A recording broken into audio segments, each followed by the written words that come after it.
Estoy justo donde está la puerta para entrar a la sala donde Marina y Jessie vamos a dar la charla.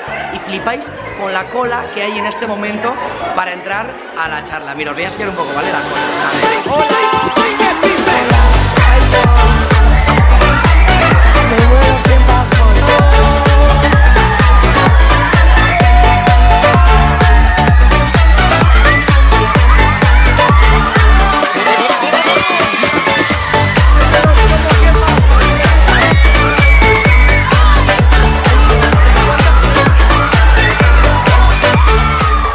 Estamos en plan Katy Perry, Lady Gaga, Madonna. Anda ya, mira, mira.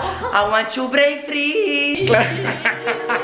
Bueno, Marina, qué guay conocerte. Qué guay conocerte a ti. Qué guay, o sea, Qué tenía guay. muchísimas ganas de conocer a Marina País y por fin ha venido al País Vasco. Te mola mucho. ¿Te ha gustado? A ver, no he visto casi nada, me tienes que enseñar más. Vale, vale, pero es que ha venido muy poco tiempo y no da tiempo. Pero para la próxima me enseñas. Para la próxima te enseño todos los rincones que yo conozco aquí, todos súper bien. Muy bien. Sitios para comer, para ir de fiesta, el monte, la playa. Muy bien. Aquí tienes de todo. A mí llévame donde las cabras, que me encanta. Ah, yo tengo al lado de mi casa y vacas y cabras. ¿Ah, sí? ¡Ay, me encanta! Es como un cráneo, ¿no? Me encanta.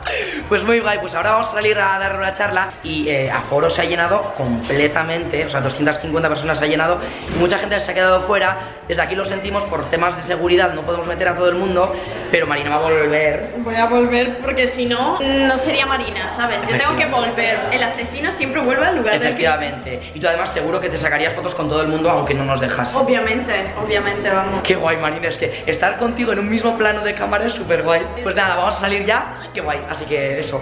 Vamos. Que nos vamos. Vamos. Que nos vamos.